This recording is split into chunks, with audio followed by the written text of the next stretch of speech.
जय हिंद दोस्तों।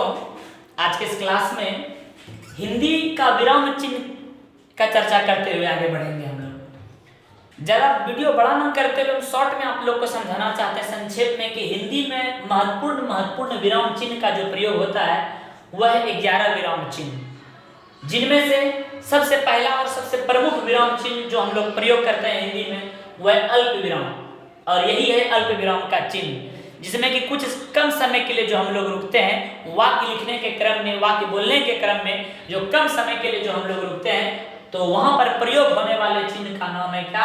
अल्प विराम, जिसका कि चिन्ह यही है। जैसे कि हम लोग बोलते हैं राम, कुछ समय के लिए रुकते हैं, श्याम और मदन विद्यालय जाते हैं, तो यहाँ पर राम के बगल में जो प्रयोग होने वाले, जहाँ पर हम कुछ समय के लिए रुके हैं तो वहां पर प्रयोग होने वाला चिन्ह है अल्प विराम। उसके बाद दूसरा चिन्ह है आपका अर्धविराम। अर्धविराम का चिन्ह का प्रयोग यही है, एक बिंदा और उसके नीचे अल्प विराम का जो चिन्ह का प्रयोग हुआ है इसी को कहते हैं हम लोग अर्धविराम चिन्ह।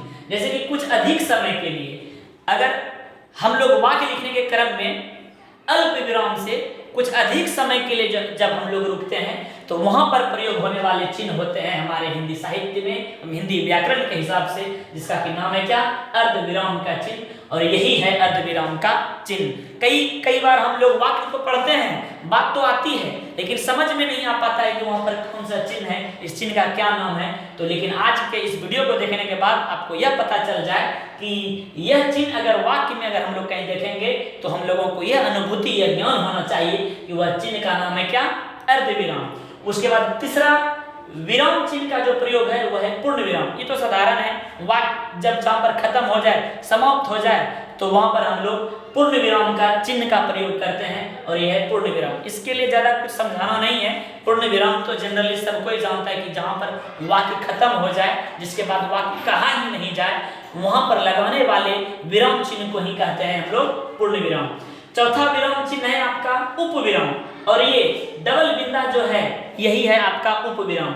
और इस उपविराम चिन्ह का जो हम लोग प्रयोग करते हैं जैसे अगली पंक्ति में उदाहरण देने के लिए, जैसे कि कोई उदाहरण हम देंगे, निम्नलिखित उदाहरण है तो निम्नलिखित उदाहरण है, इस है के जगह पूर्ण विराम न होकर इसी उपविराम का प्रयोग करेंगे, और जिसका कि उत्तर अगली पंक्ति में पॉइंट बाय पॉइंट को खो गो करके जो नीचे में जो हम लोग जवाब देते हैं तो वहां पर प्रयोग होने वाले जो चिन्ह का नाम है तो जिसका नाम है क्या?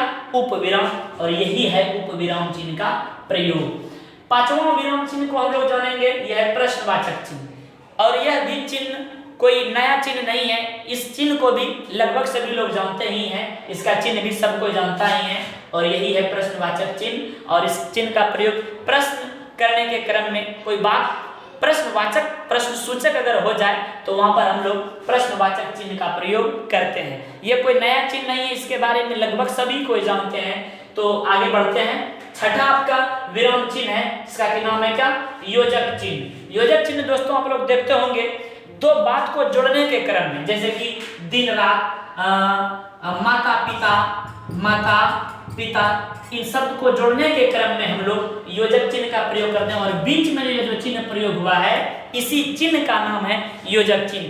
कई बार हम लोग देखते हैं कि बीच में जो चिन्ह है उस चिन्ह को हम लोग जानते नहीं है, केवल इस बात को रटाया हुआ समझकर इस तरह से लिखने के क्रम में तो हम लोग ला लेते हैं, लेकिन ये नहीं जान पाते हैं कि इस चिन्ह का नाम क्या है।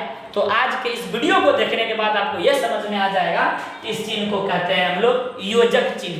दो शब्द को जोड़ने के क्रम में, जैसे कि द्वंद्व समास को लिखने के क्रम में इस चिन्ह का प्रयोग हम लोग करते हैं, जिसका कि परिभाषा है वैसा समासिक शब्द जिसका कि दोनों पद प्रधान हो, माता पिता, सीताराम, दिन रात, भाई बहन, इन सब को लिखने के क्रम में, इन शब्द को जोड़ने के क्रम में हम लोग योजक चिन्ह का प्रयोग करते हैं, जो कि यही चिन्ह है योजक चिन्ह।